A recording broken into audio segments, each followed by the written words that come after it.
can I say that was the wrong intro? That's the intro for the pre-records, not the main show. But we'll crack on with it anyway. There's the first cock up of the show. And as you can see, welcome to THFC Till I Die, your home of Tottenham past, present, and the exciting future, of course, under the greatest manager in the world, Ange Postecoglou. And of course, we are joined by two Tottenham legends tonight of the YouTube world. Firstly, of course, it's my sidekick, my number two. He's the Robin to my Batman, you could say, or he could be the Joker. We just don't know who he is. Some say he could be Daniel Levy in disguise. But other people say he could be Fabio Paratici.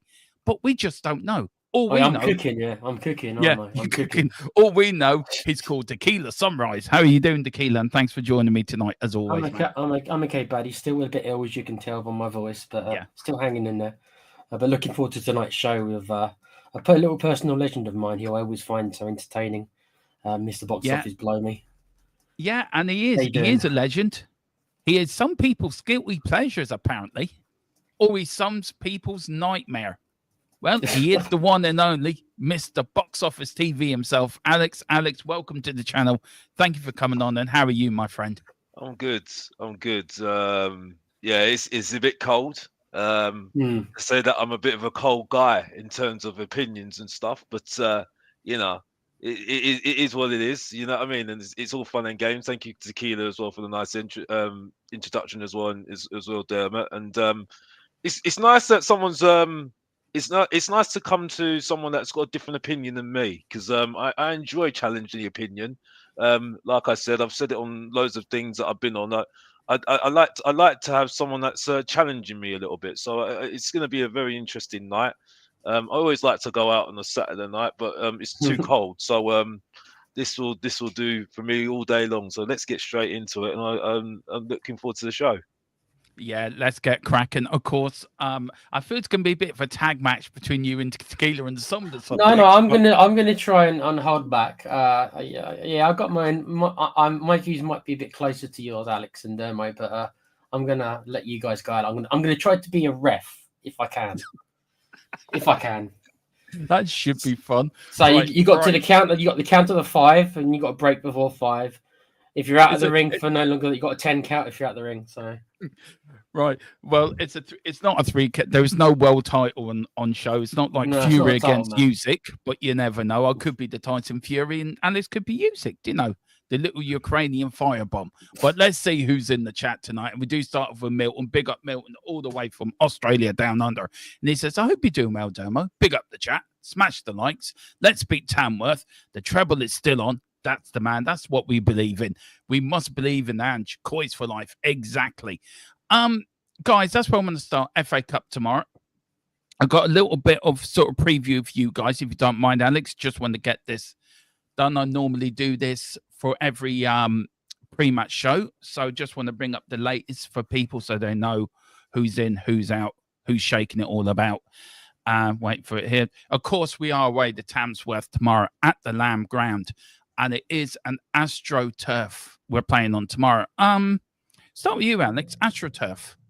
Do you think that could cause Ange a problem tomorrow? Or do you think Tottenham are too good? We should win in it, whatever the conditions are. I mean, I'm not going to be watching the game because I think we should be winning the game. I think we should. Be, I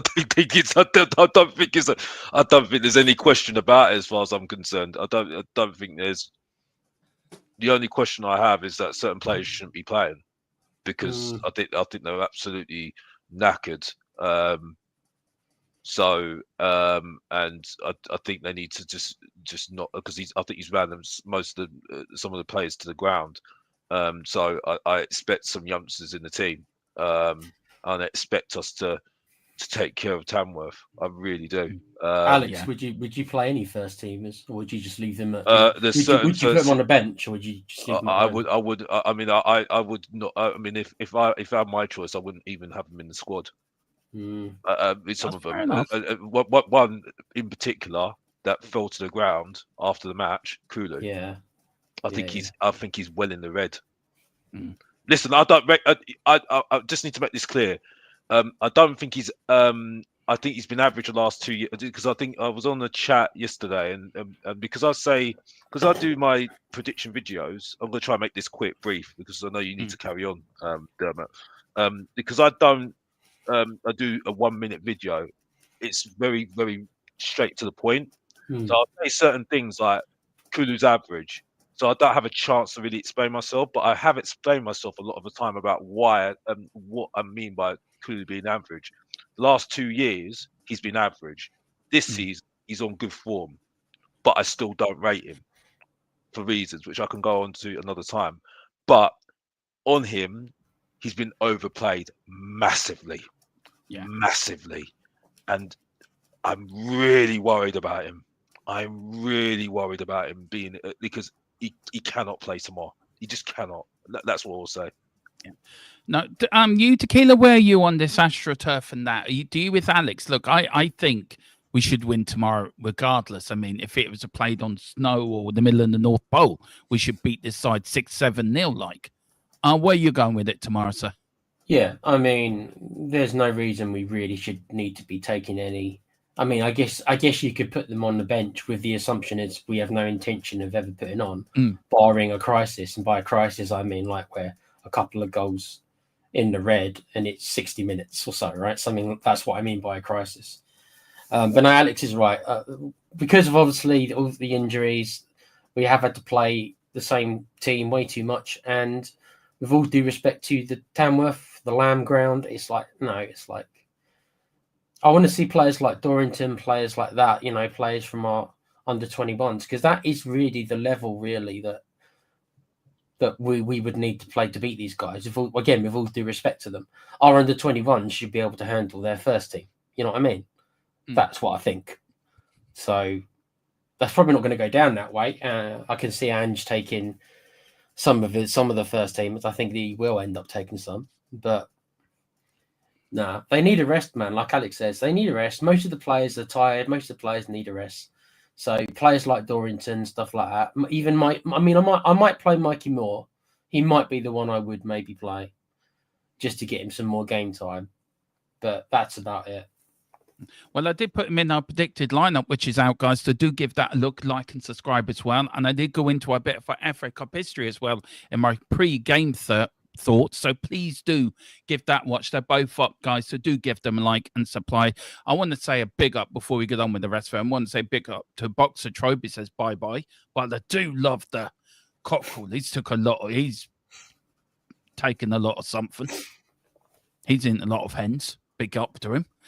Big up to DJ Samuel. Big up DJ. Everyone.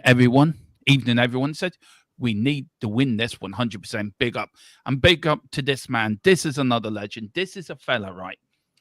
Behind the scenes is an absolute goddamn legend. He is my tech genius. And Tequila will back me up for this. This channel wouldn't work without him, would it, Tequila? Really, for all the work he puts in the background. No, and I also know that he spilt a lot of water on his PC the other day. Yeah. So so look, to buy a new PC, isn't he?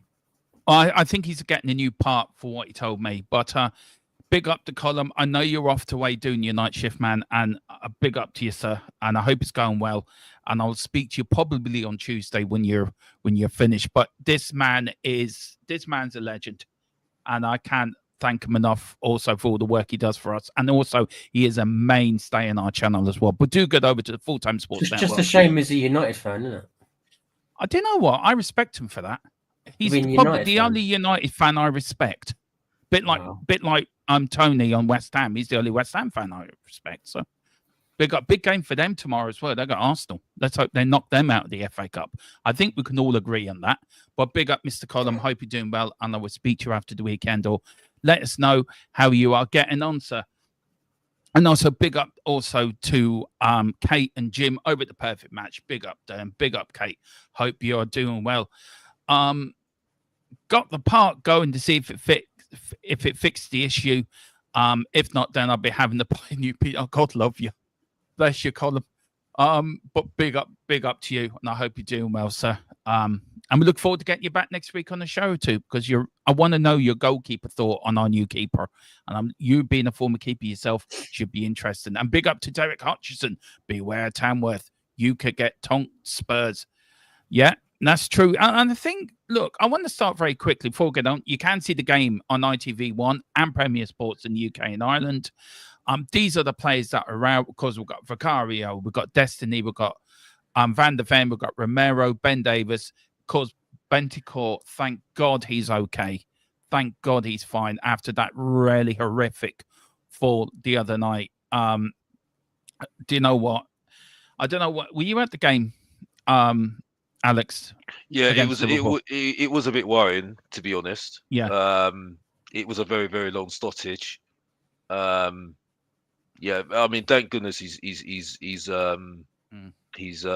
well still. Was there Alex? Was there people like as you do talking about his injury during the game and stuff? Yeah, like I think people saying he was part. It was bad, you know, mate. And like on X, there were people spreading stuff like, oh, he's passed away and stuff. It's dreadful. I mean, I'd never.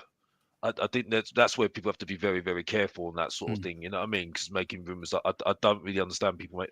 Yeah, that's something I don't understand. You know what I mean? I don't understand why. I don't think any of us really do why people would do that. But there we are.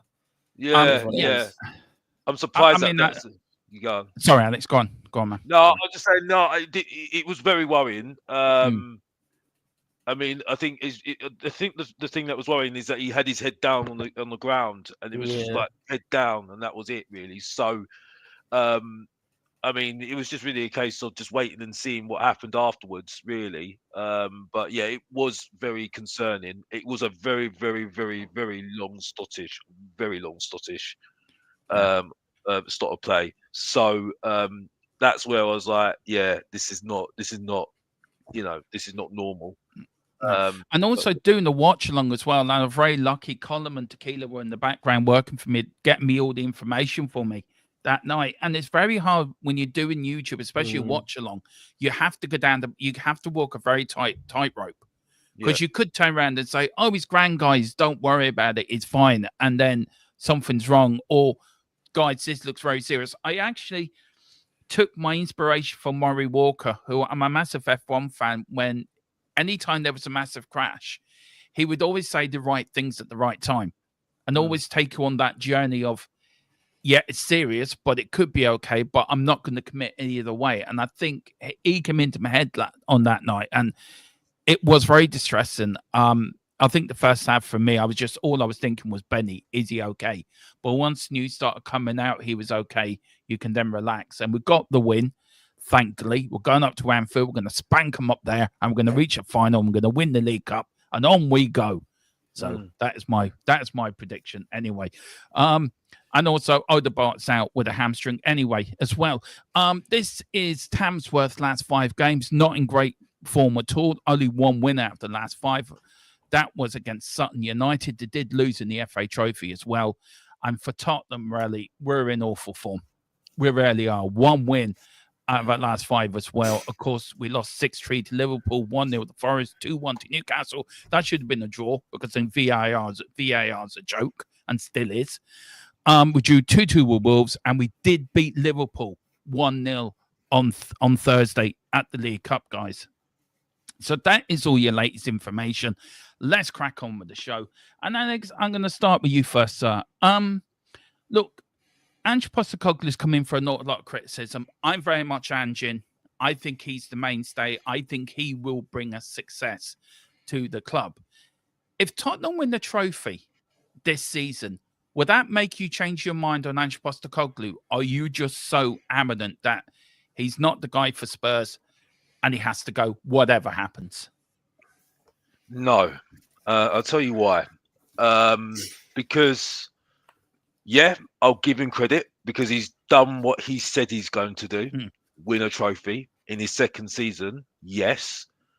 The problem is the league form is really, really bad, right? And it's not just that. He's not a coach. I've established that. I established that in March because I was sitting there. I was on another YouTube channel and I said, no one's improved. No one's improved since then. And he's had 1 game a week.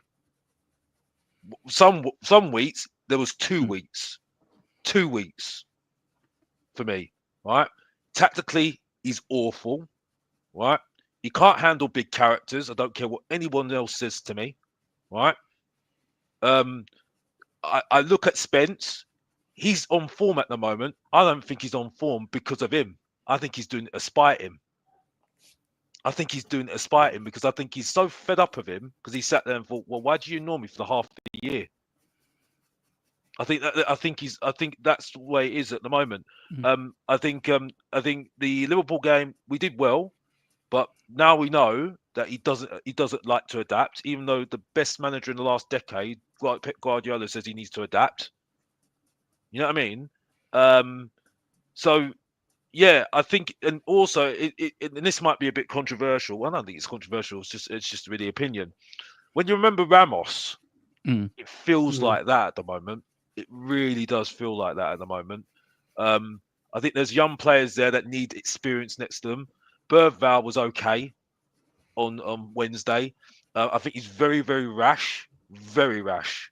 You know what I mean? Very rash as a player. He's taken his goal really well and he worked hard. But I think, even though I think Archie Gray has done okay. I'm not going to go over the top like some people are. I think I need to see him next season. I don't think he's wowed us. I think if you want a positive from me, Mikey Moore has his little cameo wowed me a little bit. He's got that spark, hasn't he? He's got something about him. But this is our fault because we should have put a bigger squad. And the fact that he put Timo Werner in front of him, right, there was a problem straight away. Yeah. You know what I mean? There was the problem straight away, which is on Ange. The problem is as well, I think he ruins players. I think he's ruined Kulu, right? The way he plays Maddison, I don't get. The way he's ruined Van der Ven, his hamstring was always going to tick. I said very moment, his hamstring's going to tick, right? He's ticked Davis's hamstring, right? He ran Udoji to the ground when he was not even playing well, and that's why he should have played Spence a long time ago. You know what I mean? He had Reguilon available as well, right? He should have had Austin in the team a long time ago. Doesn't trust him. The defenders, that's his fault. Should have got a defender in a long time ago. He should have got somebody in the summer, but he said, "Oh, you don't want to block the pathway to Phillips." He ignored all last season, right? And Vucevic, who looks okay, but again needs experience next to him. You see what I'm saying? I just think we let ourselves go, and the forward line is absolutely awful, and all the forwards are down to him, and he's picking up. And I'm sorry, but what forward are you really putting your hat on right now? Okay, Solanke's okay.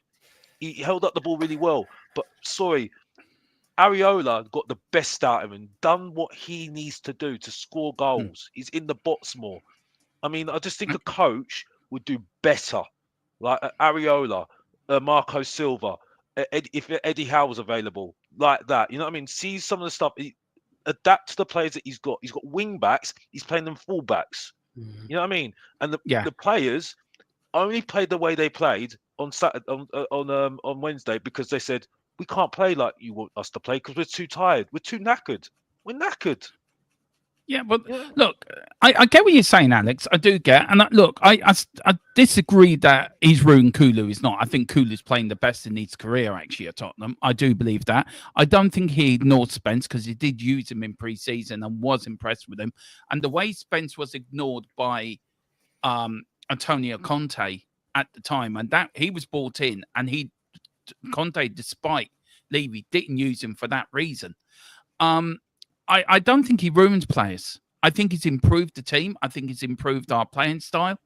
I think the players are playing for the manager. They're running through a brick wall for Ange Postecoglou. And maybe I don't get to many live matches. You go to more games than I do. But for what I've seen and all the watch-alongs and everything, I think the players are behind Ange 100%. And I think Ange is a far better manager than a lot of people give him credit for, to be honest. I think his stats stand up for scrutiny. He's been successful everywhere he's gone. And yeah, you can dish the Scottish League. You can dish the Japanese League. You can dish the Australian League. But you still got to beat what's in front of you, even up in Scotland. I mean, I'm a massive Celtic fan. Rule 1, you beat Rangers. Celtic were in disarray before he came into the club. They were a shambles of a club. He came in, rejuvenated the team, rejuvenated the club. He left them winning the treble. before he came down to Spurs. So look, Tequila, you've had sort of arguments for both sides. I know you want Ange to the end of the season. Do you think he ruins players? Because I don't think he does. Like on Kulu, like Alex says, on Kulu or on Jen Spence. Where's your views on that? I don't know. I don't know if I agree with a lot of what Alex says. I don't know if I think he ruins players, but I also don't think he particularly improves them either. Like, I'm going over in my head the players we have, and I think the only player who maybe, and there's a quotation maybe, who maybe has become slightly better since Ange took over is Poro. Is the only one that maybe I'm thinking in my head. I've got to question Ange's eye for talent, because I don't know if we'll ever know for sure whose decision it was to have Timo. We know that Ange just come out and says he has say over everything, right? So if you want to take the man at his word, then he's saying it is his choice. And apparently, Derma, you might know this more than me because you are a Celtic fan. Apparently, he wanted Timo Werner at Celtic. Apparently, he did. Yeah, he did. And if that's true, then I seriously have to question the man's eye for talent. Because the fact that we signed Timo Werner twice, I understood the first time because Sonny was off playing internationally. So he was off for a month. So I understood to a certain degree us signing on loan for the initial 6 months. The fact we went back into him again for another year was baffling for me. Especially when he talks about getting in the way of other players. You could argue that Timo Werner's gotten in the way of Mikey Moore's progression. Yeah, he has. So why did we bother doing that then? Well, my problem with Ange, Dermo, is that at the start I thought, oh, this guy's a laugh. I want to go and have a beer with him, stuff like that. And then the more he's spoken over the year, the more annoyed I've got him. I'm at the point where I just want him to shut up. Well, look, that's it. I just that's why I always take the piss when I say it's just who we are, mate. That's it. Yeah, I get that. I mean, Con, I want to say, question here for you, but I will get to your question, Terry. Right? Any questions you want to put in, please do send in your super chats and super stickers. But any questions you put in, I will star them and I'll bring them up in about 5 minutes. So, Terry, I will get to your question. This one from Colin, it says, Ange will fail in the return leg at Anfield because he won't be able to cope with the Anfield pressure because he had one plan and that's it. Do you know what? I slightly agree with that. Going up to Anfield, we never win. We never win at Anfield. I think we can all agree on that. Can I just say something? Yeah, go ahead. Right. By the way, Tequila, don't get used to this, but you say some good points there. I agree with, but don't get used to this here. By the way, cheers, mate. Yeah, that's a joke. By the way, it's a joke. A joke, by the way. I always do that all the time with everybody. Yeah. One thing I will say, he had the perfect plan after Man City. Man City was the blueprint of the way we need to play. Yeah, way we need to play. He's not done it. He's not done it since. You know what I mean? Aston Villa. That was the perfect way because it's a counter-attacking football, going deep, and then hit people on the counter-attack, playing the ball over the top. Alex, right? I said this to Dermo just the other day. You did. I said to him, "Don't you think after all the evidence that we should be a counter-attacking team?" That's what I said. You got Johnson and bloody Son on the wings that are inside forwards. Johnson, who's useless, taking on his man. But if you and Timo Werner, who just run, that's it. All we need is we just need to just keep it deep, and that's it. And then hit people on the break. That's what we are. But he refuses. He refuses, and I don't know what else to say. You know what I mean? Because Ange is who he is, mate. He's the greatest manager the world's ever seen, and he's going to give success. He's not. He's not. But respectfully. See, Alex. I know you don't make quite man. Even I know that I don't think he actually really believes that. He's a big Ange fan, but I don't believe that he thinks. I do believe that. Tequila. I am sticking to my principles. I really am sticking to my principles. But yeah, look. I just think, look, Anfield's going to be tough, but I reckon we can get out with the draw out of that game. Just one answer to this question: can we get a result at Anfield? Can we? Well, yeah. Yeah, can we? Yes or no, Tequila? Of course we can. Yeah. I won't give you a very high percentage chance. No, but, of course we can. I'd say maybe 10%. I'm going probably like 10% chance, maybe. I take 10% more than anything. You, Alex, can we get result at Anfield? Yeah, I think we can, but he needs to adapt. Yeah, he needs to adapt. And the thing is, though, the players can't be doing that. You see what I'm saying? Is I think we missed Maddison on Wednesday. I've got to be honest, because Kulu was absolutely. I don't think Kulu. This is where I need to explain what I say. When I watch Kulu, right, he does some good stuff, but it's just a bit raggedy. You know what I mean? It's not smooth. You know what I mean? It's not suave. That's what I want from my midfielders. When you see Dembele, strong midfielder. You know, there was Sandro, there was Freund. I can't remember some of the midfielders we've had in the past. Modric, they just had a bit of goal, something about them. You know what I mean? Just goal, some things about them and stuff. When I look at Kulu, he runs about a lot. And he's got a little bit of skill, but it just doesn't end up anywhere.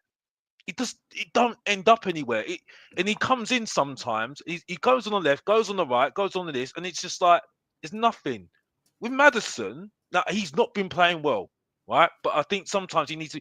I think Ange has missed a trick. I think he should be on the left sometimes, because he sometimes played on the left, like for Leicester sometimes. You know what I mean? And I think he could be more effective there. But with Maddison at the moment, he's playing all over the pitch. I'm like, why is he playing all over the pitch for? He should be number 10. He's number 10. You know what I mean? So this is where I don't really get it. He's not playing the players the best where they're supposed to be. You think Maddison's playing too deep? Yes, when he's playing too deep, he's struggling. Yeah. He's struggling. Yeah. Big up to your column, though. Big up. And he also says to me down the chat, we're bringing up, go and wash your mouth out with soap and boiling water right now, Doma. Okay, I'll do it straight after the stream, column. No problem. I don't know what I said now. Big up to Dan Rogers. It says, Charlie Rogers is Dermatron's biggest fan. Can you give Charlie Rogers a shout out, guys? Well, big up to you, Charlie. I hope you're doing well, sir. And I hope you're doing what your dad, I'm sure it's your son, so I hope you're doing what your dad tells you to do. And keep supporting Tottenham. Don't lose the faith. Keep supporting Ange. Ange will take us to glory. Ange will rise us up to the heights we have never had before. Big up to Derek as well. Derek says Ange collects hamstrings for a hobby. Look, he had the same thing up at Celtic, but we trained twice as hard on the Poch. We trained twice as hard on the Conte. We trained twice as hard on the Mourinho. Still had our injury problems. I think it's just one of them things, personally. I think Pochettino though adapted though. Pochettino adapted when he didn't have Kane. He adapted. Yeah, that's the thing. And the best managers always adapt. This guy doesn't adapt. Sorry to interrupt you, Dermot. I'm sorry, but he doesn't. He doesn't, because the players, even he admitted it after the game against Liverpool. He didn't adapt. The players decided they couldn't play his tactics because they're too tired and knackered. And the thing that worried me at the end of the match, I saw two players. I can't remember who it was. Solanke and Kulu fell straight to the ground. Fell to their knees. Yeah, fell straight to the ground. And I was like, "Oh, there's the problem there. There you go. There you go." I think Solanke. Sorry, Alex. No, go on, man. No, I think Solanke's been fantastic this season. I can't fault him. Solanke's really won me over, to be fair. I think he works so hard up front. He runs his legs off every game. He's just not getting the service. And I think go on. I agree. Don't get used to that, but I agree with you there. I actually agree with you there. Somebody record this. Alex and Dermo agree on something. Listen. I make him right. I can't disagree with you on that one, because the thing is, though, I don't think he's a great striker. Let me be honest here. I think he needs to do more, right? I think he needs to be in the box more. I think he's too much doing this outside the box all the time, because the thing is, though, I think the system is he's doing all the work, trying to create for our strikers, and for me, Son should be more in the center, or Johnson should be more in the center for me. You know what I mean? But yeah, I agree. Like, you remember Perisic? Perisic, and I know he wanted to leave, but I would take him all day long in this team right now because they would have learned more. So I'm just a bit passionate at the moment. Just take it for what it is. But I would have taken it for. I was taking Perisic all day long in this team because I would have learned more from him, from a multiple Champions League winner, than Timo Werner that's forgot his Champions League in the last 4 years. You know what I mean? You know, because he would have crossed the ball. And remember the first 10 games, who came off for sub? Who came on a sub all the time to save us, to affect the game? It's always Perisic. It's always Perisic because he crossed the ball in, and Richarlison loved it. Even though I want him gone tomorrow, I would love to get him rid of him tomorrow because I can't stand the guy. Yeah, me too. I don't even care if he's fit. You know what I mean? He's useless for me. Yeah. But the point is, right, is that you know, he was so effective. Now I know we haven't got it, but we haven't got a player like that that young players would learn off. He would. Well, a player like that would tell bloody Bergvall, calm yourself down. Don't get rash. Don't make a stupid challenge like that and get yourself sent off. You know what I mean? I think emotion takes over, don't you? Bergvall had a great game against Liverpool and a great game but against Newcastle as well. And I think Bergvall was really proven to be a great signing for me. Philip Brady really raves about Bergvall, and I do too. Brendan Johnson, for me, I think needs to be a bit more. You've talked about this, haven't we, Tequila, that Brendan Johnson needs to do more in his defensive work. He's just, you know, people call him like a pony and stuff like that. He just got to question his defensive work rate. He's a bit like Rashford, isn't he? Hate to say that, but it's true. Just want to bring this up from Colin, guys. It's okay. Big up to Colin as well. And Peter, do respect the people. And Colin said it perfectly, but big up to Colin. Says, question to panel. He had the same issues with injuries at Celtic and the Spurs. Surely that means he's causing them by not changing the schedule where he can. He is burning the play. Do you know what? I think the more I look into this, and you've said this to me before, Colin, and you, Tequila, I think I have to, this is me compromising. I think I'd have to agree with you on this. And I think I have to agree with Alex on this, that he needs to adapt his philosophy to training. And I think he needs to change it up a bit. Poch did change it up a bit. Conte didn't, Mourinho didn't, and the players were complaining. But maybe he does need to change it up a bit. I don't know how to change it up a bit, but we have to see. But maybe you're right in that, Colin, and maybe you are spot on with that. I want to say big up to Paul Pablo as well. Big up, Paul. No problem, Dan. No problem at all. Anything for our subscribers within reason. And good evening, it says, Alex. Good evening, Dermot, Alex, and Tequila and the chat. Hopefully everyone's well. Like, share, and sub. Thank you so much, Paul Brown, on our march to 3K. Right, guys. Let's turn. I want to turn a little bit onto Tottenham's season so far, and the start of the season. The start of the season we had under Ange, and where this season's going. Now, the last time Spurs won a trophy in 2008, we finished 10th in the league or 11th. The last time we won an FA Cup, we finished low in the league. So, look, I think Ange will be here for the next few years. Ange does need to learn and adapt to Premier League, but all great managers do learn and adapt. Pep Guardiola had to adapt up at Manchester City. So my question, I'm going to start with you, Tequila, on this, is does league form really matter if you're doing well in cups in Europe? That, you know, if you win that competition, you're going to get Champions League. If you win the FA Cup, you are going to get Europa League. But does league form mean more? Don't mean as much as winning the trophy does, if you know what I mean. I think if you ask, excuse me, I think if you ask the majority of the fans, they'd choose a trophy.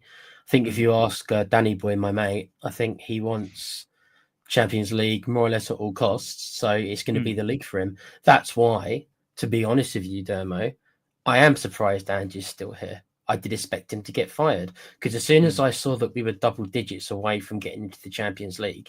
Now, I'm not saying it's an impossible task, but it's, let's be honest, it's incredibly unlikely now with the deficit that we're going to get Champions League. And since that's what Levy cares to care about more than anything else. And this is 25 years, which I think we've all been a fan at least of 25 years in here. So we've all been a fan of the whole Levy, you know, since he's been in charge. Yeah. We know how the man Germany team seems to operate. and he's fired much bigger managers and much more powerful managers, if that's a word to use, than Ange Postecoglou. So I don't understand what made Ange, why it's different this time.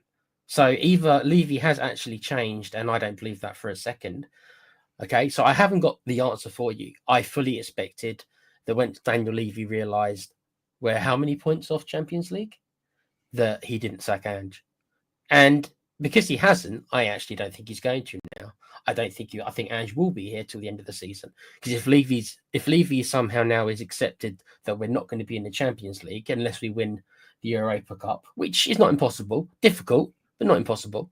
But I doubt Levy's thinking that way. So I can't give you an answer really why Ange Postecoglou is the one who's been treated differently from all the others.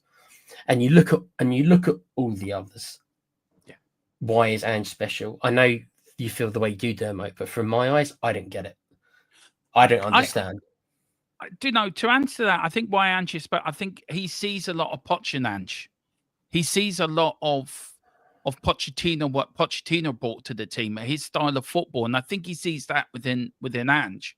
And I think if you look at a Mourinho who was playing boring football, we'll all criticize Mourinho because the football was so boring we fell asleep. Conte ball was boring.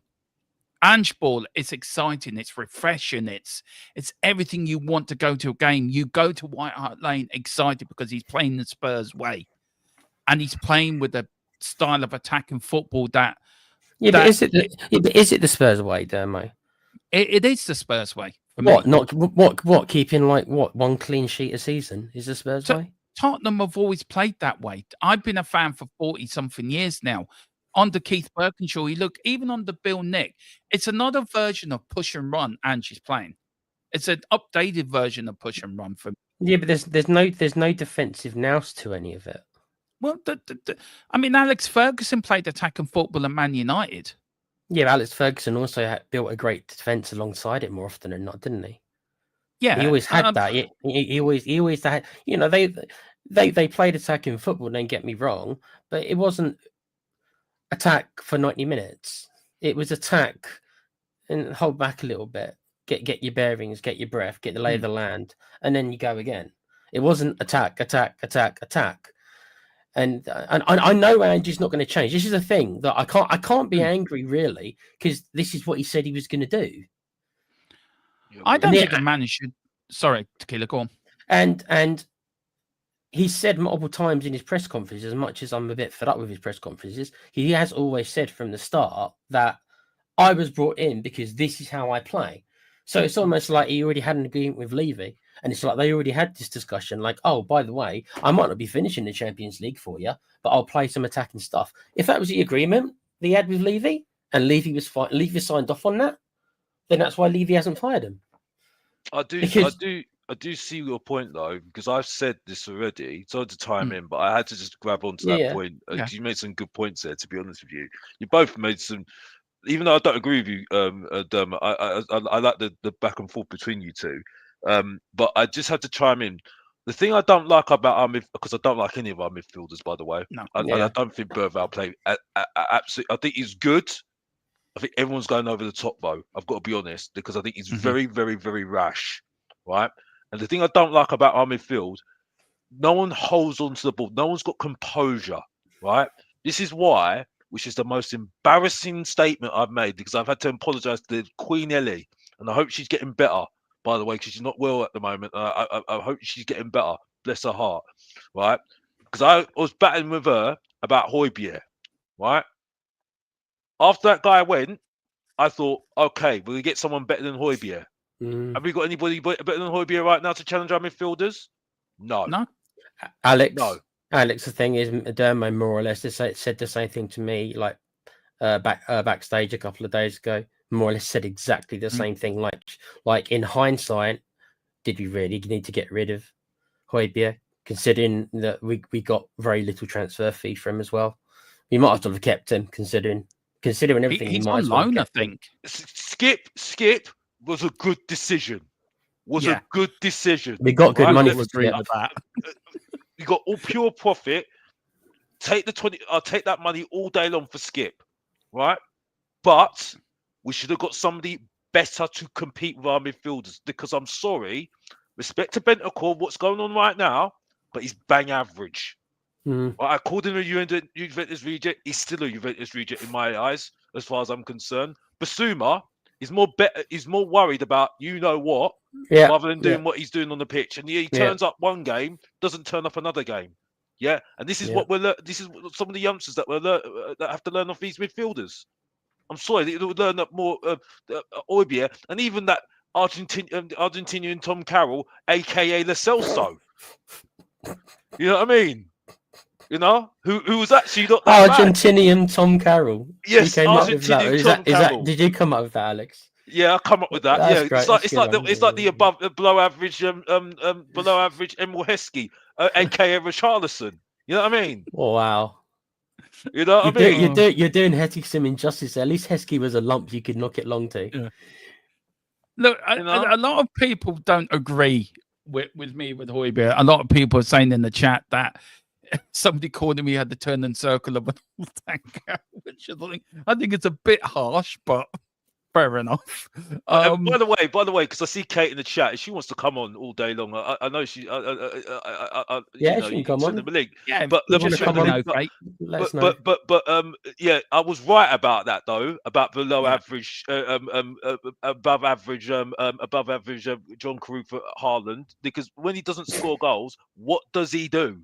You know what I mean? And people have questioned him. I'm not questioning him on the goal scoring because that would be embarrassing, because our forward line, since Kane's gone, even though he's a loser because he still hasn't won no trophies, right? I still respect him because he's well and above our strike force right now, right? But what does he do?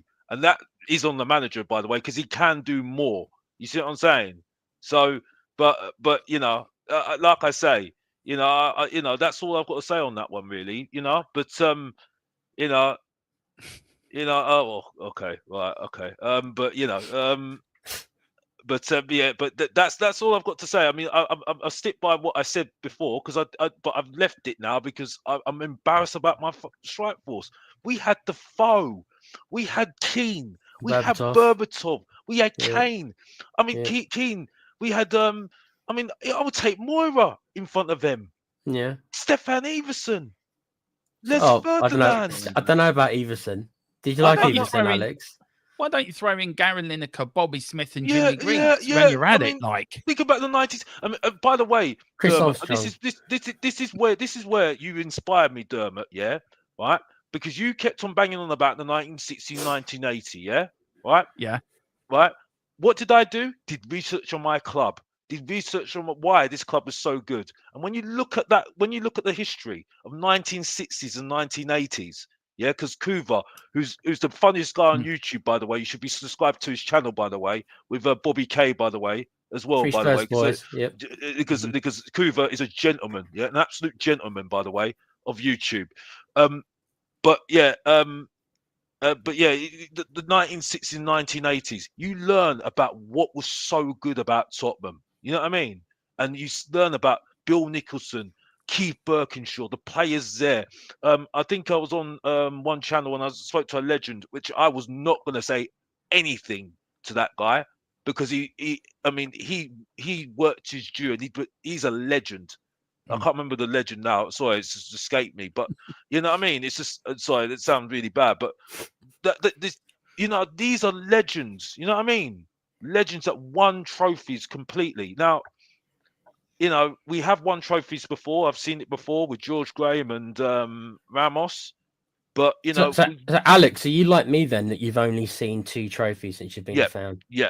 See, Dermo, can you blame us for being so annoyed at that? I'm lucky because, of course, I was born 77, so I vaguely remember 81. Do remember 82. Definitely remember 84. Remember our first FA Cup final defeat in 87 against Coventry, which still lives in horror to this day. Philip Brady refuses to talk about that game. So do I, because it's a game we should never have lost. The only funny thing about that match was the teams came out with half Holston on their kit and the other half didn't have Holston on the kit. It was such a cock up with the kit manufacturer. But we've always been a cup side, Tottenham. We've never really been this league side. We've always been a cup side. And look, I call Pochettino a loser because Pochettino never won us anything. Fair enough. Fair point. And I think a manager that wins is a winner. Ange is a winner. I've always thought that was harsh, though, Dermo. I know you did. Technically, I'm not. Technically, I can't argue with it because the definition of what a loser is. But I mean, in comparison to so many others, I just can't see it in that way. Yeah, I know I've got some. I mean, other people have said it as well, and I've got grief for it, and I stand by it. I stand by it, and I stand over it. But if you look at Ange, and what he's trying to build at Tottenham and what he's trying to do, I just think Ange is building something beautiful. He's building something special. And we're all these people that don't like Ange, that are against him, all will have to come back and get on their knees and apologize to the man, because he will take us to success. He will get us there because he knows what it means to us fans. He knows the Tottenham way. He's know what the Tottenham DNA is. He got toasted by Puskás. Puskás taught Arthur Rowe the push and run side back in the 50s. It's coming full circle. And Ange Postecoglou is the man to take us to glory, because he knows what it means to us fans. He knows what it means. And I do agree, Colin puts it in the comments, absolutely spot on. Nobody's entitled to anything. I get that. But you have to earn it. But Ange is, I think Ange is earning his right to win something at Spurs. He's got us to a semi-final more than Conte ever did. I went to the AC Milan game, left that game that night. Alex, I think you were there as well when we drew 0-0 with AC Milan. Yeah. And I left that night. Do I want to talk about my club for the rest of the season? Did you guys see each other that night? Did you guys meet? I think we did. Yeah, because David, I had a really nice meeting with David. Who I you know, we have our disagreements. It's not because of him. I think it's because of other people. I think, but he's a lovely guy, and you know, we will debate.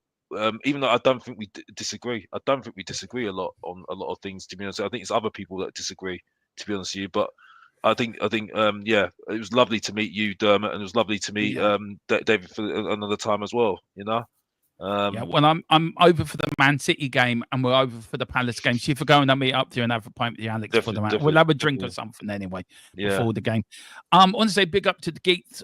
Geeks, I might be a big Arsenal fan. Of course, we've got the big North London derby. We are going to touch on that at the end, because we're all going to agree North London is white, and it never was red. It, you know, just go back to South London, Arsenal fans, and just go back to where you lived. But it's just, I agreed. I got an Arsenal fan agreeing with me. Oh dear, that's not good. Pages, everyone. Jesus, Tequila's just passed out. He's now just come round. I agree, I think this season is the eye of the needle. Get past this moment, and you could get there with Ange. We will get there with Ange. We've got Steve D said 20 years ago the league was nowhere near as deep. Sky money has made it harder than ever. I agree with that. I totally agree with that. I got a question about that as well. Colin says Ange Postecoglou is not the man at all, Dermo. I get it. I know you said he's the man before the man, and I probably deep down probably do agree with you on that. Tactically, he isn't able to match the big boys. He is too set in. I will die in this hill with his subs, engaged management. Look, I understand that. Can I just say something? Yeah. Can I just say something on this? Because Utiga made a really good point. Were you going to make a point though, Dermot? Were you going to make a point first though? No, I'll let you carry on. Go on. Sorry if I've interrupted you. No, it's okay. I need to say this is on Ange. I think they're backing him now. They are backing him because you made a good point again, Tequila. Don't get used to this. The point is, right. If Ange wanted to, if Daniel Levy was going to sack him, he would have sacked him on that record, because we're losing more than we're winning. Yeah. Right. And managers have gone for less. Much less. Gone for less. Right. So I think he's going to be here to the end of the season. Because one thing I do not want, right, and where we all agree, I don't want them sacking him and bringing in bloody Mason. No, forget that. No. Sorry. That for me, we should have had a plan, right? Because what Man United did, right? They had a plan, right? Like with West Ham right now, right? Regardless what you agree with or not, right? They had a plan of who they got. And they got it done. Yeah, sorted it out straight away. You know what I mean? That's what you do. Right? And United had like Van Nistelrooy for like a week, didn't they? And then they went on to Amran. Yeah, exactly. And that's what I don't agree with this. I'm sorry, I'm not having. And I don't think they've got a plan at the moment. I think they are on Ange. So this is why, because this is why I'm saying this is all on you now, Ange. This is all on you now, Ange, because they are backing you. Because Pochettino went for less, right? Yeah.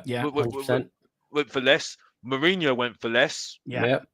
And this guy's got the worst record, worse than Christian Gross. Now let that sink in. Yeah. He's got one of the worst records there is. And Levy, like I say, 9 times out of 10, Levy, he wouldn't put up with it. So there's something else going on that obviously none of us are privy to that is letting Ange stick around. And then I will say this, right? Even if he doesn't win the Carabao Cup, right? He automatically will stay the whole season if he wins the Carabao Cup, regardless. Yeah, but I think he's here to the end of the season, regardless whether we win the Carabao Cup. Here's a question, Alex, quickly for you. Assuming that we're all kind of in agreement that probably Ange is going to stay till the end of the season, what would have to happen to get him sacked? And when I'm talking about how low down the league would we have to go before Levy was like, you know what? I just can't even take the 10% chance of relegation here because that would be disastrous. I got to press the trigger. How far down would Ange have to drop to think for him to actually get sacked then? I think it's either relegation. I think it's more on the fans. I think it's more on the fans. If the fans turn, that's when and they start shouting more. And I don't want to get into this because this is a boring. Again, this is respect to Brian and others as well. I don't want to get into this whole thing of Daniel Levy because that for me is boring now. But I just think if they start calling out his name, you know what? Yeah. I think that's when it's gonna be. You know what I mean? Do you think that's maybe what's protected Ange over other managers because they haven't really done that this year? Yeah, and also I think there's a lot of joy with this manager at the moment. You know what I mean? Because he plays. I don't like the football. I don't think the football is actually very, very good. I think we do it in moments. You know what I mean? It's not as it's just not as nice.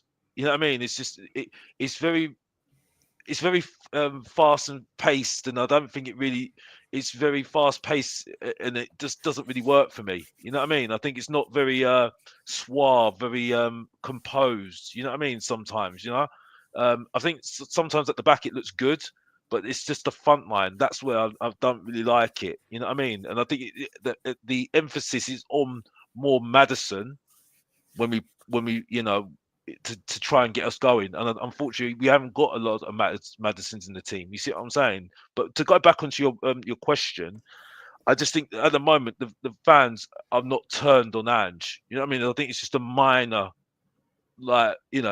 people. You see what I'm saying? And even I'm saying, even though I'd rather get a better coaching, I don't think they've got a plan for another coach at the moment. They haven't got it. You know what I mean?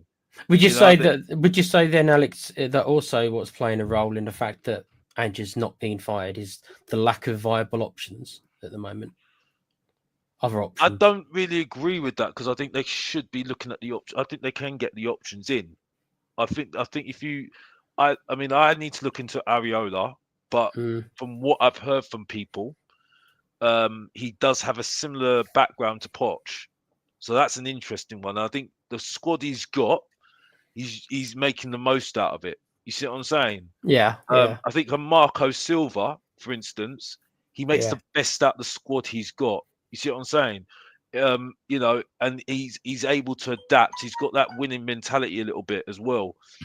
Because he does in previous clubs as well. So which leads me a little bit, Alex, to why Pochettino was successful. Because I've always said in my own terminology, the reason why Poch was special because he was the most ENIC resistant manager there is. He was the only one who was able to actually get on with Levy and kind of appease Levy and what he wants and kind of stay in the job. And the other managers, especially the more hot-headed managers like a Conte, who are going to be my way or the highway, Jack. didn't last as long. And Pochettino had that special ability, almost like a chameleon, almost to kind of work within Daniel's and Enix's system. And if someone like the Bournemouth manager Aviola, is he somebody who could be similar to Poch in that way? Yeah, it's trying to coach players to make them better individually. Yeah. You know what I mean? Get them to do something for their game. The things that he did with those players, and I'm not even just talking about him. I'm talking about Martin Yole and Harry Redknapp. Now, Harry Redknapp was not a coach. Was not a coach. But he had coaches that he brought them in, under didn't he? him. And that he worked with the coach. With the coaches we've got at the moment, we've got Nick Montgomery at the moment, who's a player development coach, right? Do you see any player development from anyone right now? No. Not really. And I know on good authority, Ange is not listening to his coaches. The coaches are telling him, Ange, you've got to do something about this. You've got to do something about this, right? And he's not even listening to them. I've got it on good authority. So this is where I can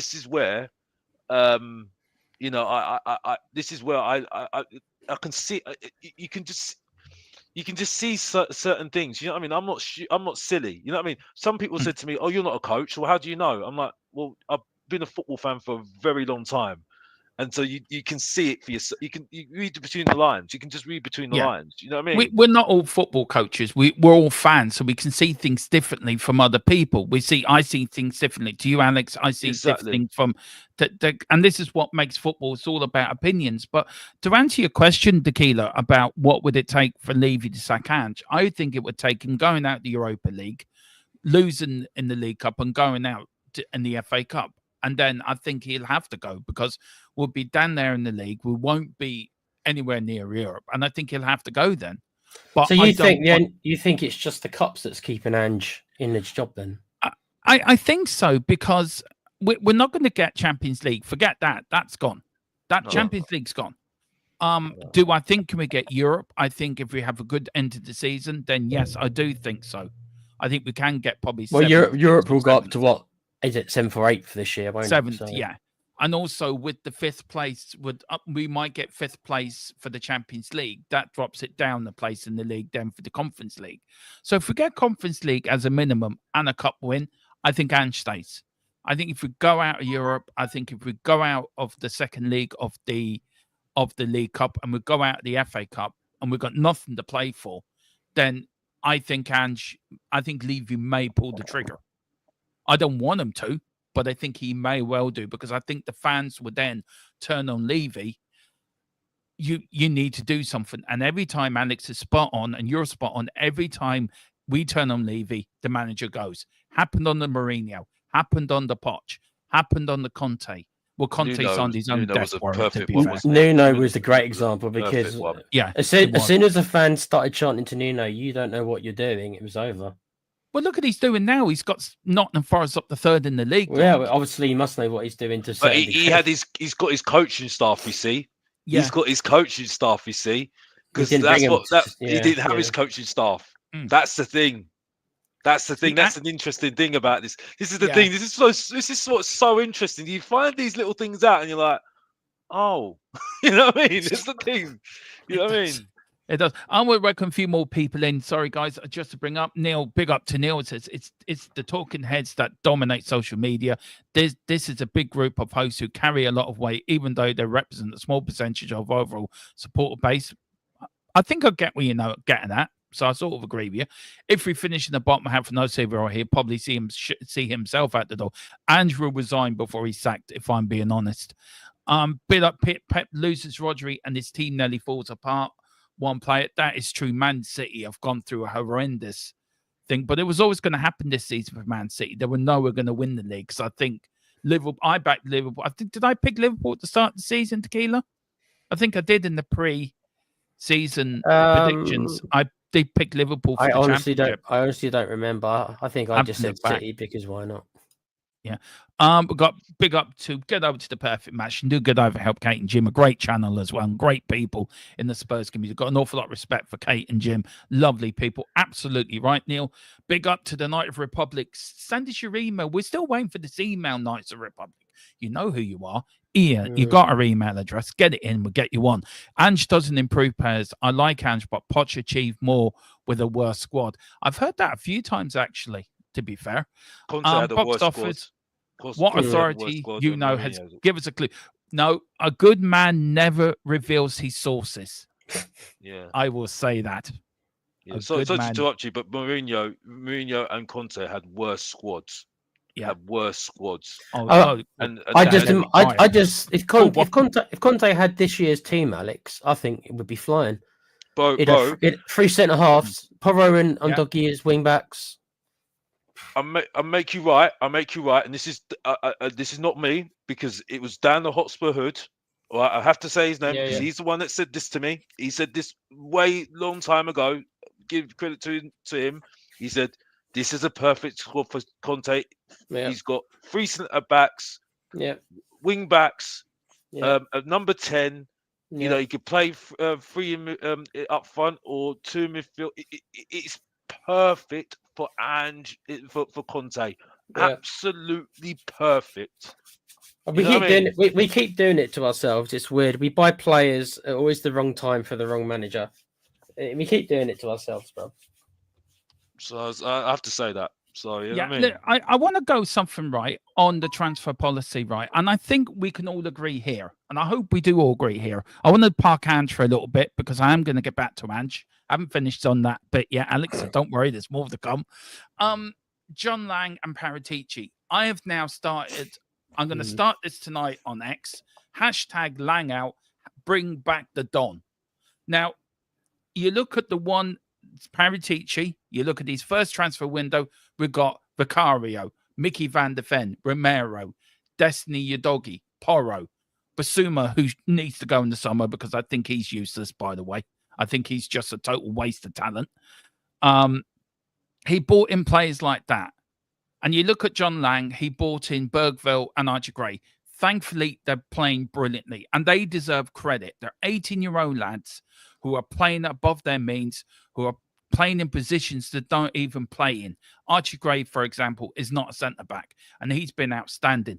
He's been better than Dragerson, who is a proper centre-back, by the way. Bergville, for me, has come in. You've got young lads, the return of Jedi Spence as well. He's proven a lot of people wrong. But for me, I think the transfer windows come back and bite us on the arse because we didn't back Ange properly in the summer. We were okay getting the players out, but it's all about getting players in. You get rid of a position, you bring a position in. You do like for like. We didn't do that this summer. So where would you go with Lang? I'd start with you, Alex, and I'd go to you, Tequila, if that's okay. Where you with Lang? Would you get rid of him and bring back the Don? Because I think the Don needs to come back and start waving his magic and cooking again.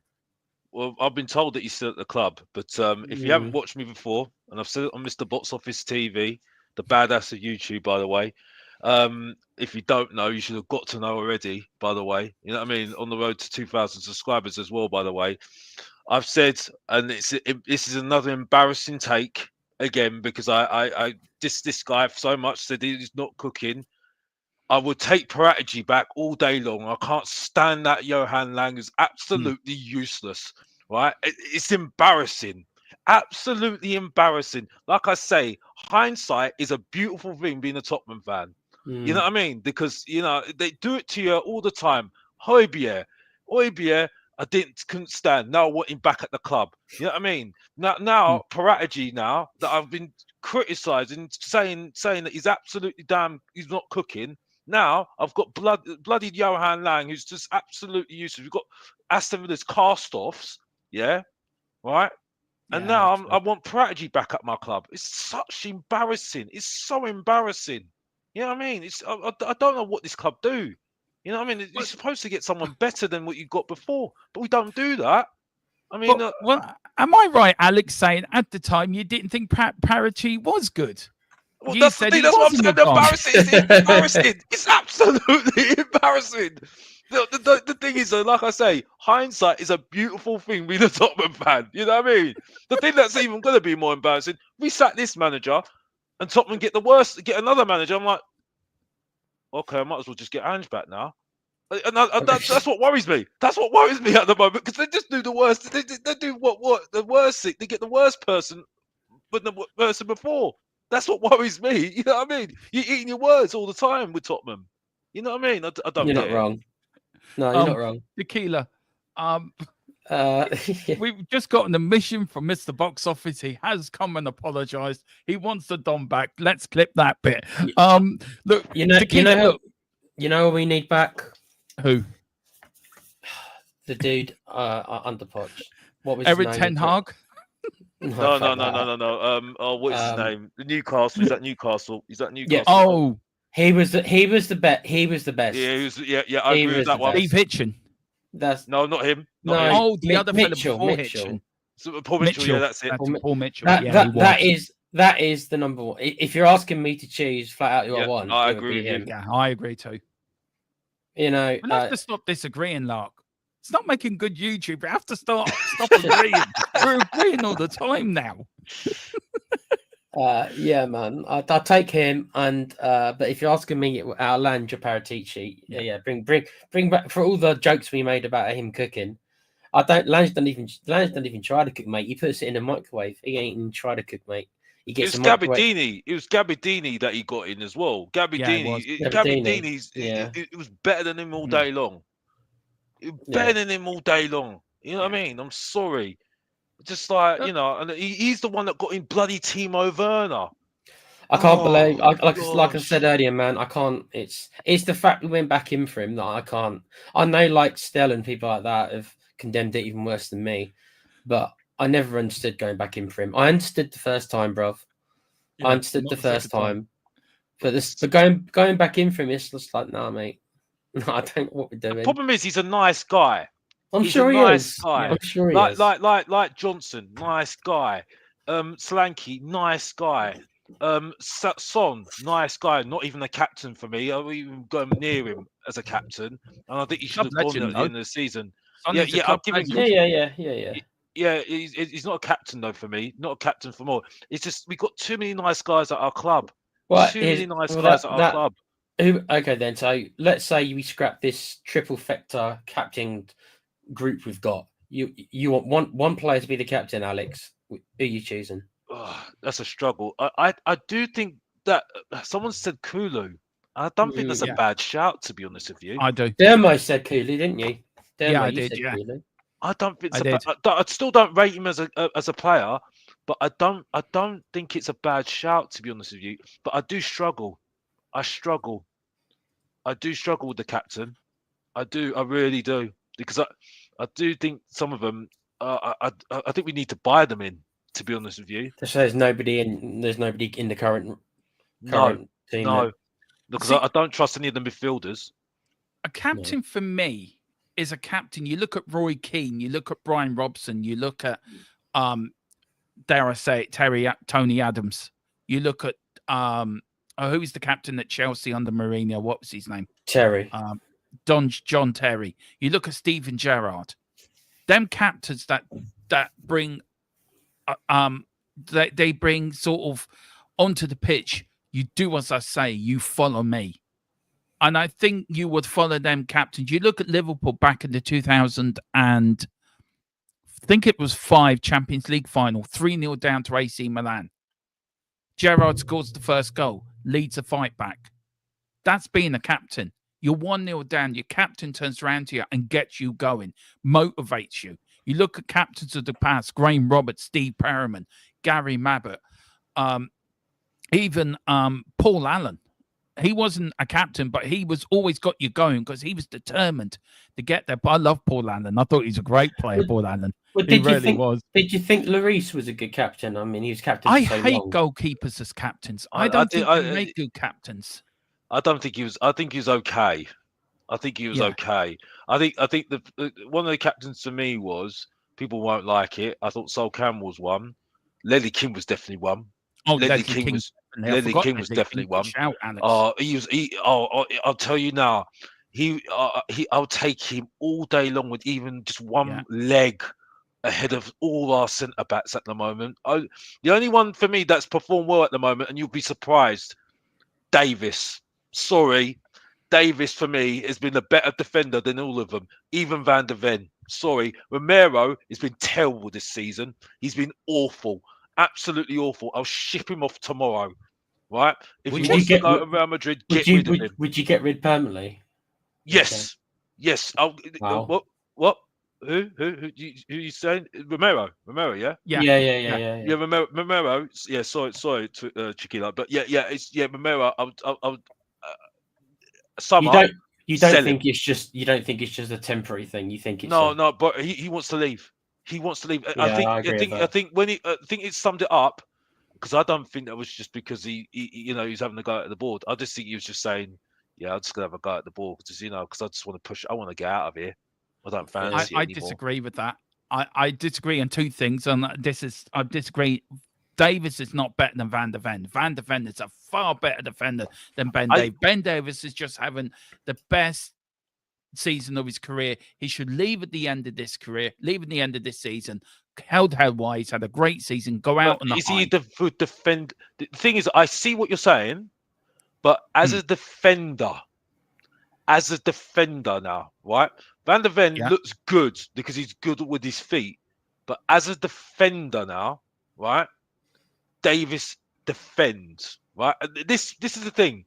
Who was the partnership against Man City? Davis and Dragusin, wasn't it? Dragusin? Yeah, I think so. Yeah. And most of our big wins are because Davis is in defence. Mm-hmm. Davis and Dragusin are in defence. You can't argue with that, actually, can you? You see what I'm saying? It's like because they defend. You see what I'm saying? When it's was it Romero and Van der Ven are there? You don't know what Romero's going to do. Romero's going to be up there this way, that way, this way.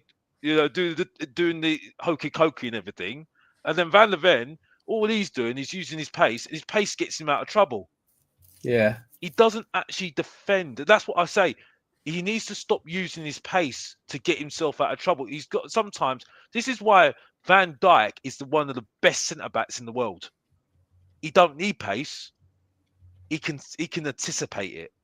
That's what the best defenders did. John Terry, you know what I mean. The best Italian defenders, they could anticipate it. You know what I mean. Ledley King, Sol Campbell, Michael Dawson, they could just anticipate it. You see what I'm saying? You know what I mean? Look, look for me. I can go back to like Steve Perriman, Ledley King's great shout. I'm sorry, I don't know how you can say that Egypt that went to Arsenal was a good captain. I'm sorry, I refuse to say his name. I know. You know, I watched that documentary the other night about him leaving us. Right, he screwed us big time. Even Alan Sugar could see him screwing us. Alan Sugar said. He was trying to tell David Pleat and George Graham, he's screwing you guys. He's going to screw you guys. What happened? Alan Sugar was right. I don't know if you've seen the documentary, guys, when we signed Jurgen Klinsmann. That's up on YouTube. It is very good. I'll watch that if you guys do. It is brilliant how Sugar is, he rings up some fella at Sky. I want you to get a crew down to my boat. He says, I've got Jurgen Klinsmann here. He forces Klinsmann to shake his hand so he can't back out of the deal of signing for Spurs. And so Klinsmann comes off the boat and he says, why is there a crew here? Well, you know, things leak in football. He says, you know, these things happen. And you can see he's got his hand out and Klinsmann's sort of got his hand near. It's absolutely brilliant. Absolutely great bit of 20-minute TV. You got to watch it. I need to have a watch that. Klinsmann's a legend. Klinsmann's an absolute legend. And the other thing as well, that the other person, I will never say his name. Never. I can't. He's a traitor. He doesn't belong. He doesn't even belong on the Tottenham history of players. He should just be written off, ignored, and just ignored because he's a traitor. As a fan, I hated the day he went to that club. Hated it. Pat Jennings, different kettle of fish. Pat Jennings goes there, and he's a hero because he'd done it the right way. That I know a lot of people. He was my favorite player. Yeah, and I'm not ashamed to say it because I remember when I was a child, I used to love. I wanted to be like him. It was hurtful, but at the end of the day, he made the right decision for himself because if he stayed at Tottenham, he would have won Carabao Cup. You know what I mean? And unfortunately, he even went to Portsmouth and won the trophy there. Won the FA Cup. So unfortunately, you know, the truth unfortunately is that he you know, he made the right decision, and that's it. And this is where Tottenham should have done more. You know what I mean? It's like the whole thing with Kane. Kane should have left a long time ago. Should have left a long time ago. You know what I mean? Thought about himself. You know, and he stayed. And the same with Son. You know, Son should have gone by now because even his father's telling him. You know, sometimes these players need to think for themselves and think about that. Have to think about themselves. You know. That leads me into a question, Alex. Now you've mentioned it, actually. How would you deal with the Son situation? Do you think we should have cashed in last year? Yes, 100%. And too late now, you think? Yeah, I mean, listen, I'm not going to go over the top and be disrespectful to him because I think he's been absolutely fantastic for us in the past. He's got credit in the bank, but I don't even think I don't like the manager's playing him as well. I don't think the manager's doing any good for what he's doing at the moment. I think he needs to be close to the goal. He's lost a lot of confidence as well because he missed that penalty. I think it was against Wolves. I think it was. Yeah. So I think that's where I think he doesn't do well, but I do think we should have sold him. But I think we all know why he's here, and I think that's also because of Youngman Hook. Because I think they're banking on him. I've been saying this a few times. I think they're banking on him to do something because no one really knows about him. I think they're banking on him to do something this second part of the season. I really do. I mean, that's the way they think. I called Sonny more or less how I've described it to Dermo, Alex. I've called Sonny more or less a player who plays for free because the amount of money he brings in from the Asian audience more or less covers all his wages and all his goal bonuses and everything. So he's literally a player who's playing for free, and that's why I think we've just stuck with him. But yeah, we could have cashed in and done what Liverpool did with who is it they sold? They got like 150 million. I'm not saying we would have got that for Sonny, but that's it. And they really used that money to literally rebuild their team. I would have bought in two players. Yeah, would have got two players. Allison. That's all they bought in. Look, I want to ask you guys a question, right? The FA Cup, we got it tomorrow, but what does the FA Cup mean to you guys? What does the FA Cup, and like for me, the FA Cup is everything. The FA Cup for me is the one trophy I want to win every season. Third round weekend, it was always played on a Saturday when I was growing up in the 80s, never on a Friday or a Thursday or Monday. It was always on Saturday for me. FA Cup finals days was like from 10 o'clock in the morning onto 6 o'clock at night. You go out in the back garden, you try to practice what you saw. So just very quickly, what is your favorite FA Cup final you've seen in your lifetime? Doesn't have to be Tottenham. Well, mind you, Tottenham haven't been in it since 91, so Tottenham probably won't be in it. But what is your favorite FA Cup moment from your lifetime in the FA Cup? Has it got to be a Spurs moment? No, it can be anything. I think that there was a Liverpool game against West Ham. Yeah. When it was 3-3, I think it was. No, it was a really good game. Really, really good game. I think Gerrard scored the winner. I think it was. Yeah, I can't remember. No, he did. I remember that one. That was a really good game. It was back. It was a long time ago now. I can't remember when it was. But yeah, I think I really because I remember it was I was growing up, you see, and I haven't really seen that many good games so far. You know, normally the finals are not really that great, to be honest with you. But that final was really good, and the West Ham really were very close, I thought as well. So yeah, I remember that one. Unfortunately, Tottenham haven't been in any finals in the FA Cup for me to remember, unfortunately. For the Gaza one, unfortunately. For me, I have to agree with Kate. Was Gaza's free kick in 1991 against Arsenal.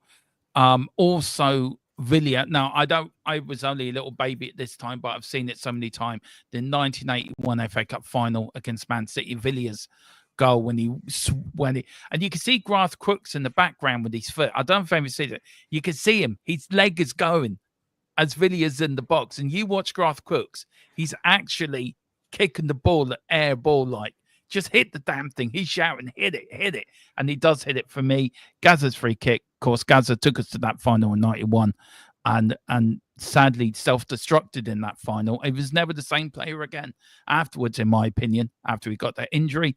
That's mine, but also I have to go with Alex's 3-3 West Ham Liverpool. That was a cracking game.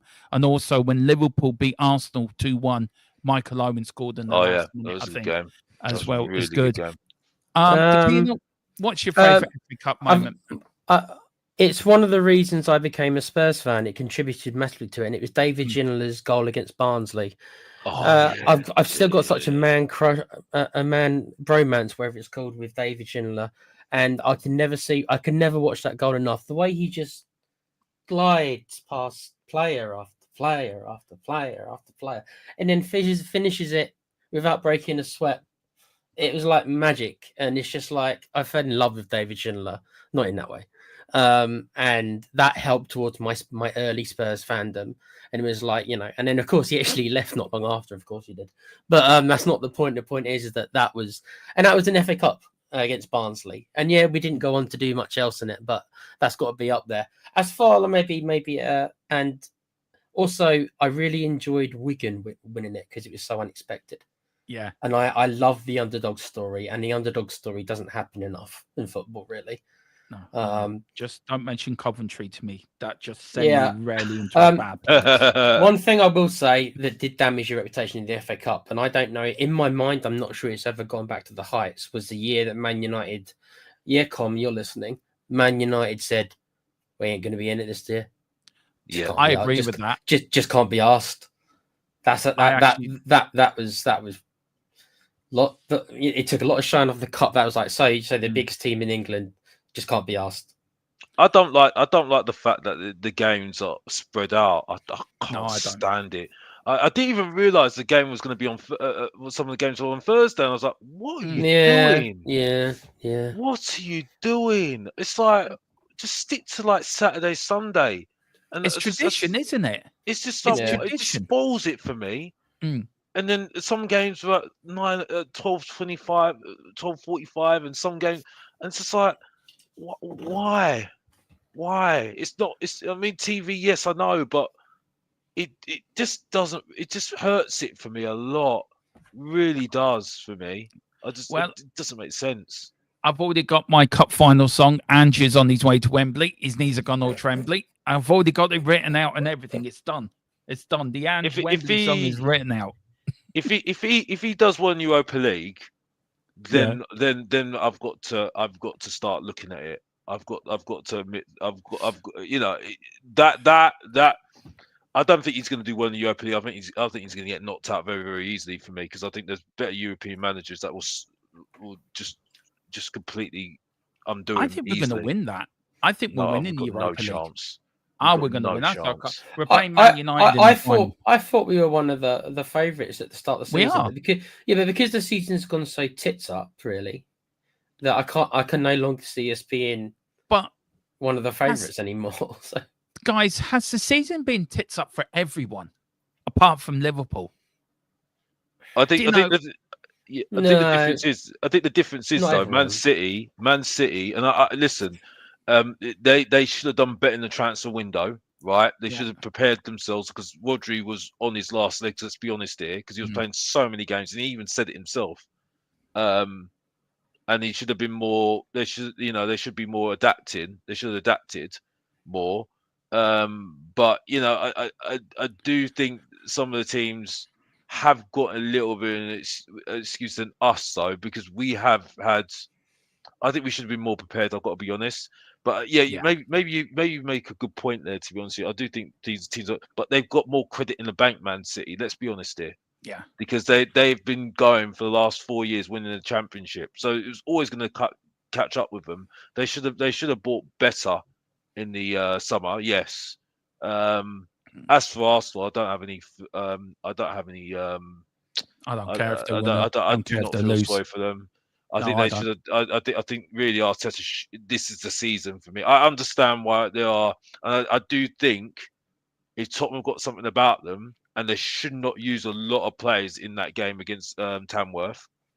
That should be a game where you should at least get a draw. There are a lot of because they've got Man United in the FA Cup.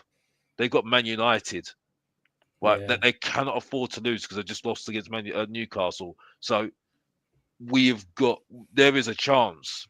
There is a chance because they are not happy at the moment. And Newcastle have shown us the blueprint of beating Arsenal. And if Arsenal lose against Man United, there you go. I think United can win tomorrow, to be fair. I think United could do them over, actually. But that's for another time and another debate. Well, listen, we are going to end off the show soon. Tequila, you had a question for Alex, didn't you? Because I think you wanted to ask him something, so I'll let you ask your question. Yeah, just a little bit, just a little bit to learn, and then we'll end off there. Just a little bit to learn a little bit about Alex, and how he became a Spurs fan, because I don't think he's really had a chance to. I know that he appears on a lot of shows, and I know that he appears on a lot of guests, and stuff like that. So I'm just a little bit curious how you was it because of your family? How did you become a Spurs fan, Alex? And when as well? How long ago? I mean, I normally say it's my other, but yeah, I could say it's Alex. Yeah, he's my dad. It's my dad. He's the one that made me a Spurs fan. I just followed, what he did. And I think it was the year of well, I mean, I explained this already, but it's 1998. I think it was. Yeah. When Jerry Francis got sacked. Yeah. And then Christian Gross came in. Since then it's been up and down. You know what I mean? It was a bit of a hard one for me because Tottenham were always those the ugly ducklings that they say. It's not sorry if anyone got offended by that, but you know what I'm saying. It's like people didn't like us, don't like us. Yeah, I remember. I remember Fulham FA Cup match, and it was like Kevin Keegan's the hero, Christian Gross the evil one. Yeah. And I was like, why is it that we always get looked as the evil ones? You know what I mean? And it's been an up and down experience and stuff, and and then obviously you had Enoch and everything else, and the two trophy wins have been good. I have to say that the first one was really good. Second one was actually very good as well because I went on the high road with some friends and celebrate with them. That was really good. How long had you been a fan before the first one when we beat Leicester for the Carling Cup? It was 1998, so I think that was 1999. So it's just the first year. I think it was 1 year. I think it was. So me and Alex have more or less been a fan, more or less nearly exactly the same amount of time, because I only started becoming a fan just before we won that League Cup. So because I really got into football then, really, and I think it was more England, but now then it just became Spurs, and I remember that because we just scraped relegation because we brought back Klinsmann. And he saved us. I think it was like 6-2 against Wimbledon. I think it was. Yeah. Wimbledon. I mean that was a tragedy in itself, wasn't it? Because Wimbledon was Wimbledon. There was just there was definitive about just the long ball and just very hard working sort of players. You know what I mean? So it's been an interesting ride. You know what I mean? And it's just I have felt I love my club since Poch had left. I haven't got it back, and I've not enjoyed it since. What do you think Alex would reignite it? Has Spurs got to win something to reignite it? It's like I don't think it's just about winning. I think it's just about I don't know. That's what I'm trying to figure out at the moment. I do think we need coaches rather than managers. I do think we're better off with coaches than managers. I think you can see it right now. I see it with the coaches that we brought in before that have been successful. and it's not just about Poch because he didn't win anything with Poch. Even though I think he's done, he had a lot against him, especially that we were at Wembley for 2 years. I think this manager's had it more easier for me, too easy for me as far as I'm concerned. But I just think we're just better off with coaches, especially with this ownership. You know what I mean? So I agree. Yeah. So yeah, I just think it's just that for me. And one day it will come back. But just at the moment, and listen, I'm gonna say this, and I've said this a couple of times now. I don't like saying the same thing. I don't like keep on bashing the manager because it gets really, really boring. You know what I mean? And it doesn't make me feel any better. I am going to try and switch it up on Mr. Box Office TV, and there's going to be less reactive content, which I am working on because YouTube is about being creative. You know, there will be some freestyling like Deji does because I think Deji's hot form at the moment, and that's why I did a song, Back to Life, Back to Reality. You know, have a little bit of fun about it. You know what I mean? But there will be less reactive. Because I'm getting bored of saying the same thing. I am getting very, very bored. You know what I mean? So yeah, I do. There's one thing I will try and do because this, at the end of the day, YouTube is about being creative. You know, but one thing I won't do is go back to the principles that I've said. I'll stick to the opinion. But I am an organic person. I think I do believe in being organic. I do really believe in that, and that's always going to be that. That's why Mr. Box Office is Mr. Box Office and Alex is Alex. Simple as that, and that's all it is. You know what I mean? But I've enjoyed it today because plug your channels, plug your channel, Alex. Mate. And I just got one thing, Tequila, if that's all right. I got one question left. Go for Sorry, it, man. Dermot. I just want to say one quickly. Erwin says, "Jesus, Dermot, Alex and Tequila, they're only babies." That is true. Babies, I tell you. Yeah, they are. Compared to me and Erwin, you are babies supporting Tottenham. I mean, for me, Spurs fan, my parents were into football. So I was born in Tottenham. That's why I was a Spurs fan. And have been a fan. And my dad used to take me to games. No interest, but used to take me every week, bless him. He did get into it eventually and become a Spurs fan himself. God love him. Good. Yeah. So look, it's been great having you on, Alex. I've really enjoyed it tonight. I really have. It's been good. Everyone's been respectful in the chat, which is what we encourage. One or two comments which I haven't brought up need to be taken down, and we will sort that out after the stream. But really loved it. So Mr. Box Office or Alex, where can people find you, sir? Because you've been an absolute diamond on tonight. Thank you for coming on, and you're welcome anytime, sir. Firstly, I've really enjoyed it. I've really enjoyed it because it's just a nice conversation. I just love the fact it's just football chat, and Chiquidi's been absolutely fantastic. Like, you know what I mean? And this is what I enjoy. Like I say, I don't do echo chambers. I do not do echo chambers anymore. I don't enjoy it. I like to be challenged. Yeah. And I'm getting fed up with this divide in the fan base. I have to say this because it's no fun. It's no fun, and it's not fun at all. Because I like to be challenged, and big up Spurs Kings TV because they give me the opportunity to do it, and I think it needs to be more things like this to debate, and whether it's heated or not, it's fine for me because that's what football's all about. You know, this is what happens in football. But it's Mr. Box Office TV, the best thing on YouTube, the organic thing on YouTube. It will be switching things up a little bit. Yes, I will react to things that I don't. That I have to react to, but and also try and change up a little bit. But there will be less reactive content. The best, the worst, and bang average has been long overdue. Top 5 is long overdue, and you will see some more freestyling from the main event because, like I say, you always like that music, and I like my soca.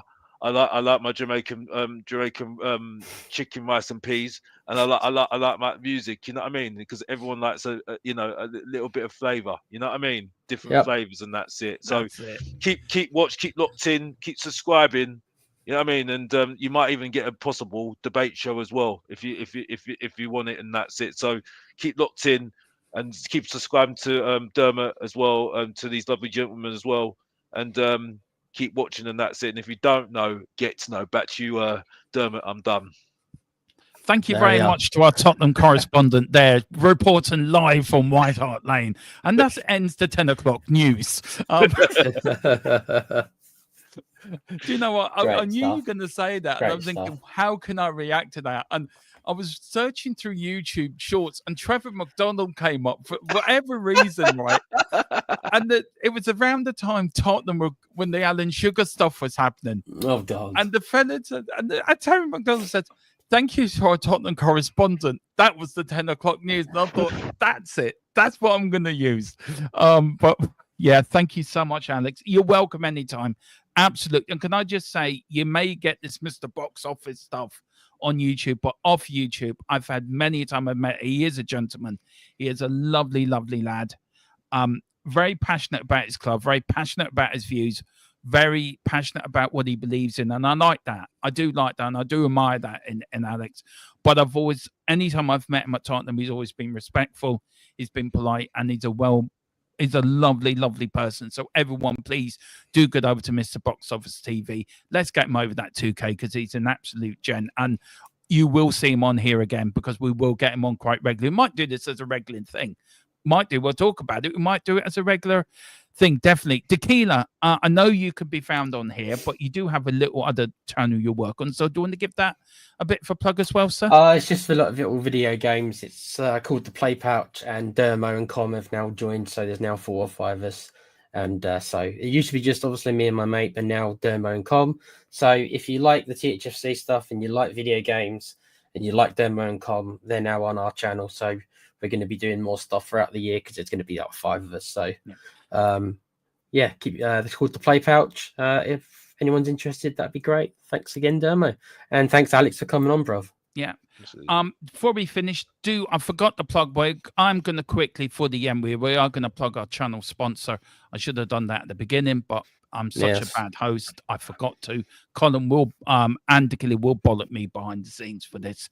But anyway, we are challenged. We are sponsored by Public Internet Access, your #1 VPN around. And if you're like Alex and me on our computers all the day, hackers and government and corporate people can nick all your stuff.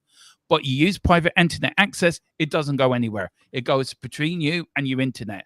So, anything Alex looking up, he can keep it online nice and safe. You can use it on your phone as well. Like Alex and Tequila can walk around the Tottenham High Road thinking, do you know what? We're waiting for the Spurs game. Let's watch a bit of American Netflix. Do it on there. You can also link it to your laptop as well while you're working away. And it works on all different platforms. You can do your banking on it as well. It's secure. It is safe. It is absolutely the best. Works on all mobile devices and everything from Netflix to Prime Video to Hulu, Disney Plus as well. It works on all devices. It works on your laptop. It works on your Xbox, PlayStation. And one person in the house can use it, and everyone can use it. Unlimited devices. It is worldwide, everywhere from Canada, which is probably now become the 51st state of America. And it also hides your IP address. Why did you have to add that, Demo? Going to get people talking now. It has 30 million subscribers. And it has 4.5 star on Trustpilot rated internet. That is our channel sponsor, Private Internet Access. Get to know. I'm not using your one, but if you want to lose your match day blues, get on there and get your VPN. Tequila, how much is it, sir? Because it's a cheap price and you get a great deal. So give the people what they want to know, sir. Just put it into the chat. Here you go. Yeah, but how much did I have to pay? It's a great deal. It's $44, isn't it? Yeah, 45 for 2 years. You get 4 months free. And I tell you what, Tequila even uses it to watch his American Netflix. There you go. Just one thing here. And Peacock as well, but don't tell anyone.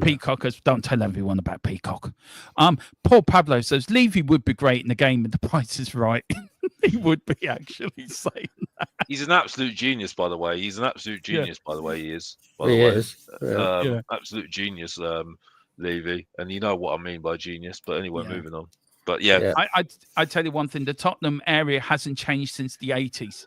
But they've got this massive £1 billion stadium, but the whole surrounding area hasn't changed, has it, Alex? Since exactly, so it's still the same as I remember as a kid.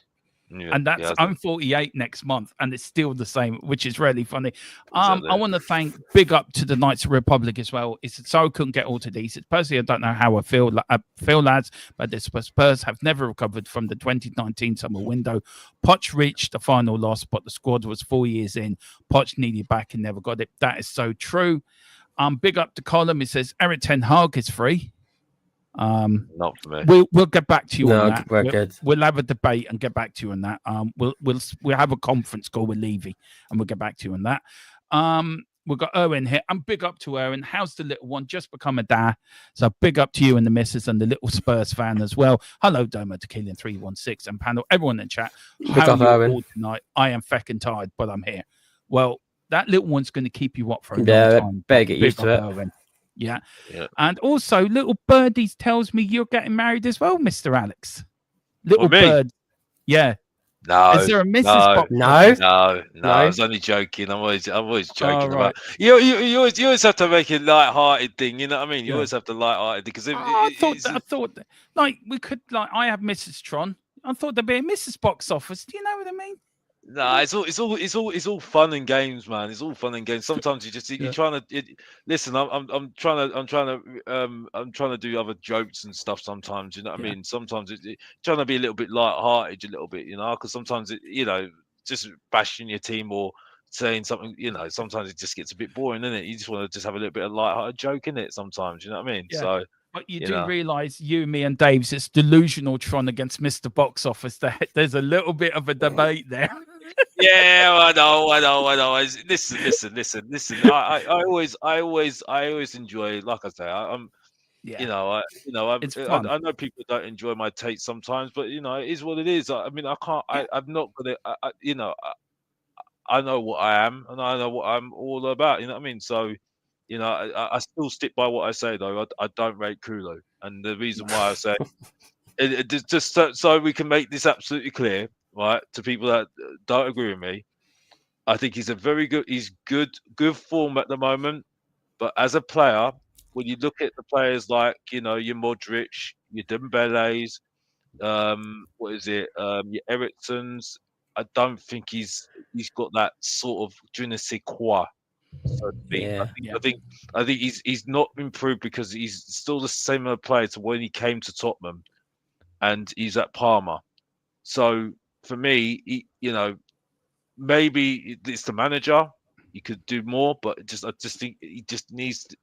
I just don't see it for me. They shouldn't be comparing him to Modric because Modric is like one of the best players there's ever been. Yeah.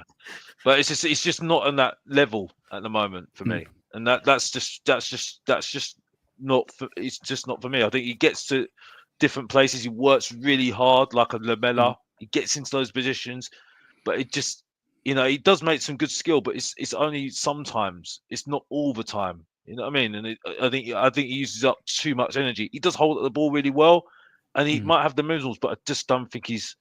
I think a decent coach would get the better out of him, maybe, but we have to wait and see.